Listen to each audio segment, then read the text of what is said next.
Au nom du Père et du Fils et du Saint-Esprit. Amen.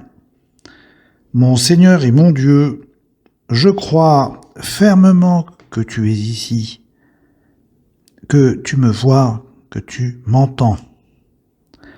Je t'adore avec profonde révérence.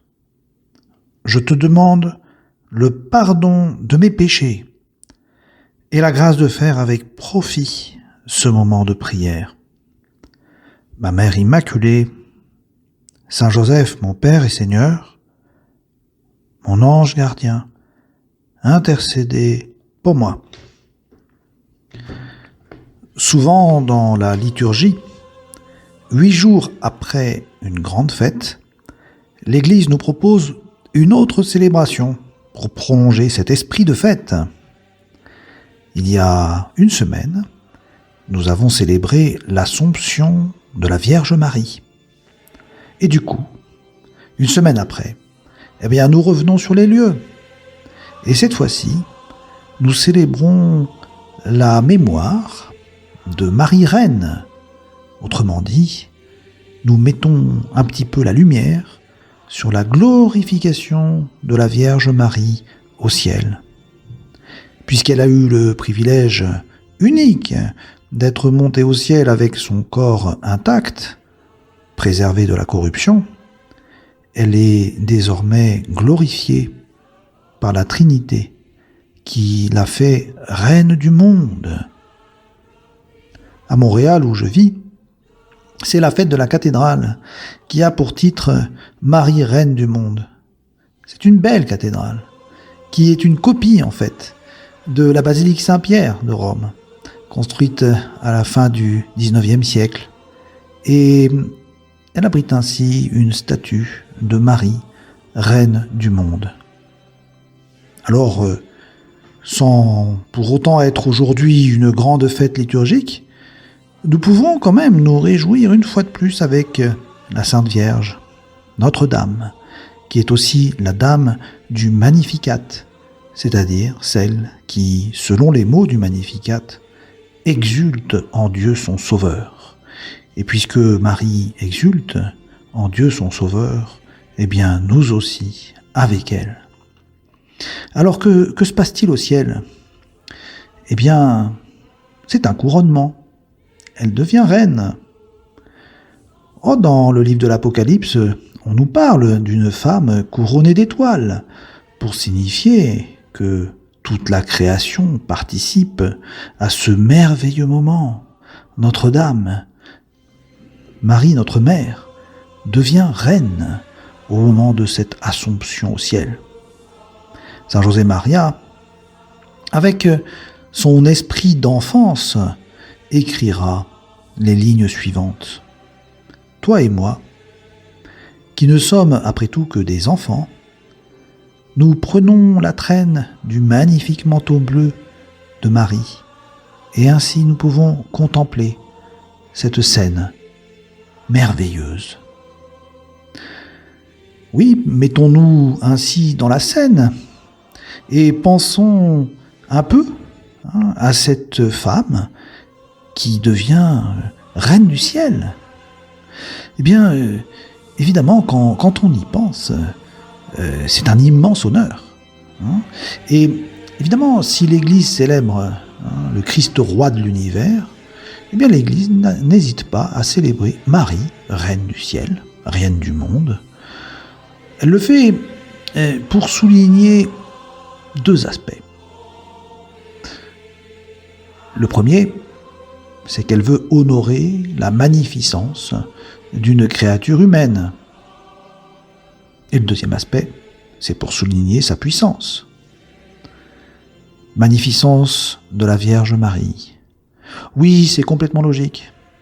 Pour accomplir l'œuvre impressionnante de l'incarnation, Dieu a créé une femme qui puisse être la plus parfaite de toutes les créatures, afin de porter en elle le Fils de Dieu.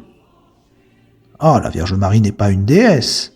Il n'y a qu'un seul homme parfait, qui est en même temps Dieu parfait, c'est Jésus de Nazareth. Mais il y a une femme au-dessus de toutes les créatures. Et c'est la Vierge Marie. Oui, elle mérite d'être honorée. La question que je pose, c'est qu'est-ce que tu fais, toi? Qu'est-ce que nous faisons, nous, pour l'honorer? Alors, une piste que je te donne, eh bien, c'est de réciter le chapelet. Voilà une belle manière d'honorer la Vierge Marie. Et si tu ne sais pas faire, eh bien, apprends en demandant à un ami, regarde sur Internet, fais YouTube et fais chapelet. Et ça prend une vingtaine de minutes de réciter le chapelet. Et même si nous avons l'impression que c'est une prière répétitive, eh bien, considérons qu'elle est un petit peu comme un exercice de musculation de l'âme. En plus, en y réfléchissant bien, nous disons à la Sainte Vierge Marie, priez pour nous, pauvres pécheurs, maintenant et à l'heure de notre mort. 50 fois par jour, priez pour nous à l'heure de notre mort.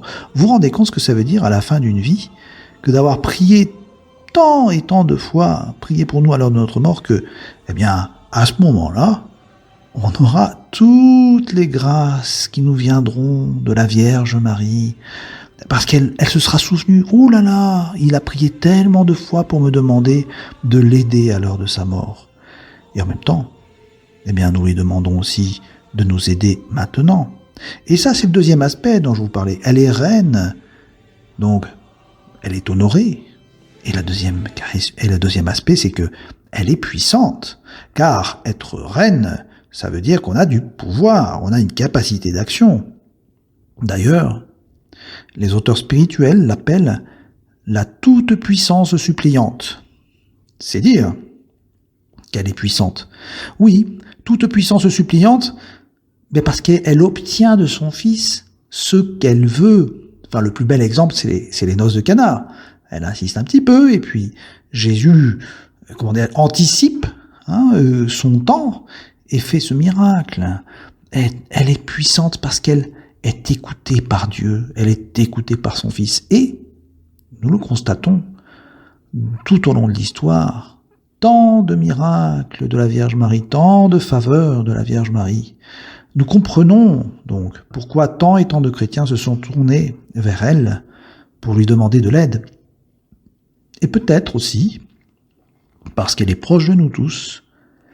Elle est apparue à tant d'époques différentes de l'histoire et à tant d'endroits différents pour montrer à tous les hommes de toutes les époques que Dieu est proche d'eux à travers le soin qu'elle procure à tous les hommes. Je voudrais vous raconter un miracle de la Sainte Vierge qui eut lieu un 15 août. Ça s'est passé à la fin du siècle dernier, à l'époque de la vie de Saint Jean Bosco. Une petite Marguerite, à Paris, était en train de mourir d'une tuberculose. Et alors le saint lui dit à sa mère, « Elle guérira. Récitez chaque jour un pater, un ave, un gloria, puis un salve regina, pour que Notre-Dame auxiliatrice vous exauce. Et priez ainsi jusqu'au 15 août. » Je sais pas quel jour c'était exactement, mais la maman dit « Ça fait 2 mois et demi, mon père. » Alors le saint Jean Bosco dit « Faites ce que je vous dis. » Et alors on voit la maladie continue, la petite fillette continue de cracher du sang, la fièvre est là, l'enfant n'est plus qu'un squelette, et ça devient difficile de croire dans ces conditions. Mais la maman tient bon, puisque Don Bosco lui a dit de prier, bien, elle fait ça. Et alors le 15 août arrive, et elle s'habille pour aller à la messe, et elle entend dans la maison un cri qui l'appelle. C'est sa petite fille Marguerite qui lui dit « Maman, maman, je suis guérie !» Et alors, que voit-elle ? Eh bien, une malade qui est rayonnante, des joues rosées, un regard sans fièvre, et la petite fille s'habille immédiatement, et elle part à la messe avec sa maman le jour du 15 août. Oui, et elle est tellement bien guérie que l'histoire se termine comme les contes de fées. Elle se maria, fut heureuse et eut beaucoup d'enfants. Voyez.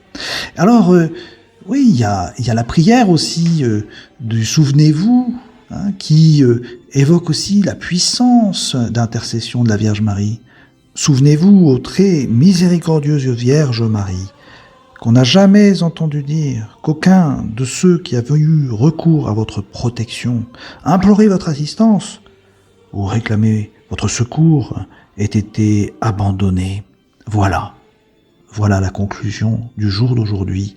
Ça vaut la peine de nous réjouir parce que Marie est notre mère. Je te remercie, mon Dieu, des bonnes résolutions, des actes d'amour et des inspirations que tu m'as communiquées dans cette méditation. Je te demande de m'aider à les mettre en pratique. Ma Mère Immaculée, Saint Joseph, mon Père et Seigneur, mon ange gardien, intercédez pour moi.